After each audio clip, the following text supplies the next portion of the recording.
Pernah nggak sih kalian ngebayangin sebuah kekaisaran yang udah lama banget runtuh, ternyata masih secara aktif ngendaliin berita global yang kita baca tiap hari? Serius, kita ngomongin Kekaisaran Ottoman. Selamat datang di uraian kali ini, dan siap-siap aja, karena gema dari masa lalu ini ternyata masih kedengeran kenceng banget sampai detik ini. Jadi pertanyaannya, kenapa sejarah Kekaisaran Ottoman masih sepenting itu buat kita sekarang? Seringnya kan kita mikir sejarah itu cuma hafalan tanggal di buku berdebu ya, tapi pembahasan kali ini bakal ngerombak cara pandang kalian.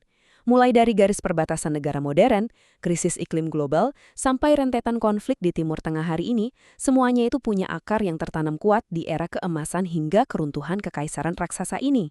Oke, mari kita selami ini. Coba bayangin lini masa raksasa yang bakal kita telusuri.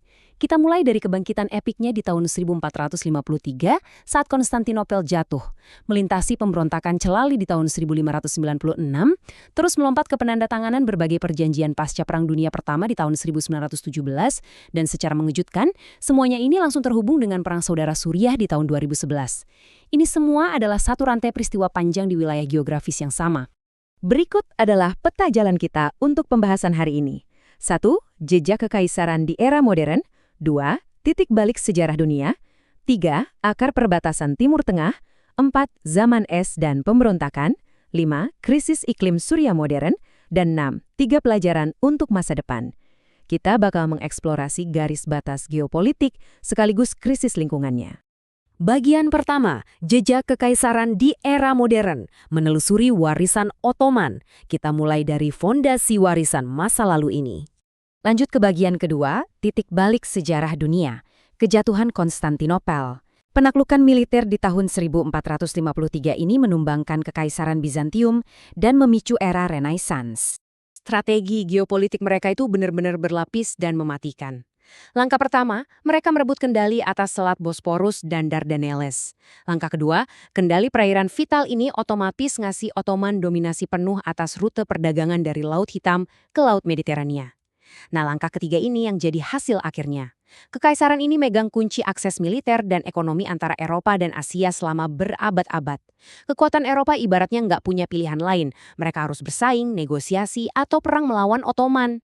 Bagian ketiga, akar perbatasan Timur Tengah, perjanjian pasca Perang Dunia Pertama. Momen di mana wilayah kekaisaran mulai dipecah-pecah. Proses runtuhnya kekaisaran ini sama sekali nggak rapih, teman-teman. Pas kekuasaannya kosong, negara-negara Eropa langsung berebut wilayah dengan sengit. Mereka merancang berbagai janji diplomatik dan perjanjian yang super rumit. Salah satu yang paling jadi sorotan itu korespondensi Hussein McMahon. Di sini, pejabat Inggris ngebahas dukungan untuk kemerdekaan Arab. Tapi imbalannya, mereka harus berontak melawan sisa-sisa kekuasaan Ottoman. Cuma masalahnya, janji soal batas wilayah pastinya di dalam korespondensi itu masih terus jadi perdebatan diplomatis. Sampai sekarang. Terus, kita punya deklarasi Balfour di tahun 1917. Pemerintah Inggris secara resmi menyatakan dukungan untuk pembentukan rumah nasional bagi orang-orang Yahudi, sambil menegaskan bahwa hak-hak sipil dan agama dari komunitas non-Yahudi yang ada tidak boleh dirugikan. Sebagai pengamat yang objektif, kita harus melihat dokumen ini sebagai fakta sejarah utama. Dokumen inilah yang secara permanen mengukir lanskap geopolitik dan batas-batas wilayah Timur Tengah yang super kompleks hari ini. Bagian keempat, zaman es dan pemberontakan, gema lingkungan. Karena sejarah nggak cuma dibentuk oleh perbatasan politik, tapi juga iklim. Pernah dengar istilah zaman es kecil? Ini tuh periode di mana suhu bumi anjlok jadi luar biasa dingin, disertai cuaca ekstrim, yang kemungkinan besar dipicu oleh rentetan aktivitas gunung berapi. Nah, antara tahun 1590 sampai 1610, anomali iklim parah ini ngehantam wilayah Anatolia, yang kebetulan adalah jantung pertaniannya Ottoman. Bayangin aja, suhu beku ini dengan cepat ngancurin produksi pangan, ngubah ladang gandum yang subur jadi dataran kering kerontang, penuh salju beku, dan rentetan banjir. Cuaca yang gak kenal ampun ini ujung-ujungnya bikin gagal panen yang mengerikan. Saat orang-orang kelaparan, negara gagal mendistribusikan makanan. Yang lebih parah lagi, pemerintah Ottoman justru ngeluarin kebijakan yang menindas. Mereka tetap maksa rakyat nyetor gandum dan daging buat biayain perang militer di Hongaria. Kombinasi maut antara cuaca ekstrim, kelaparan, wabah hewan, dan tuntutan negara inilah yang akhirnya memicu pemberontakan Celali di tahun 1596. Ini bukan sekedar protes biasa ya, ini adalah konflik internal terpanjang dalam 6 abad sejarah Ottoman yang sekaligus mengakhiri zaman keemasan mereka. Nah, apa yang benar-benar menarik dari hal ini adalah bagaimana sejarah terulang kembali.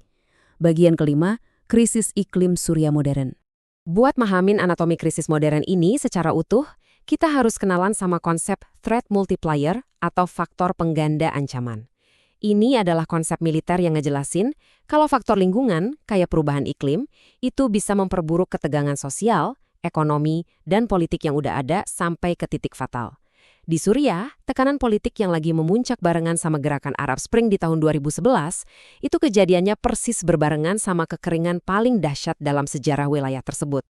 Dan ini secara brilian mengilustrasikan pola sejarah kita. Coba kita bandingkan. Di masa lalu, Anatolia abad ke-16 kena zaman es kecil yang bikin gagal panen, terus memicu pemberontakan Celali dan ngeruntuhin zaman keemasan Ottoman. Terus di era modern, Suriah tahun 2011 dihantam pemanasan global yang memicu kekeringan ekstrim terburuk, yang beresonansi kuat memicu perang saudara Suriah yang meluluh lantakan negara itu. Pemicu iklimnya emang beda, yang satu karena fenomena gunung berapi dan yang satu lagi karena ulah industri manusia. Tapi pola keruntuhannya identik. 13 juta. Coba biarkan bobot dari angka ini benar-benar meresap sejenak. Itu adalah jumlah nyata warga Suriah yang terpaksa kabur meninggalkan rumah mereka gara-gara kombinasi mematikan antara krisis perubahan iklim dan runtuhnya politik tadi. Setengahnya jadi pengungsi di dalam negerinya sendiri, sementara jutaan sisanya mencari perlindungan ke negara tetangga sampai ke Eropa. Fakta ini membuktikan satu hal yang sangat jelas. Krisis iklim itu nggak pernah berhenti di batas-batas peta negara. Bagian ke-6.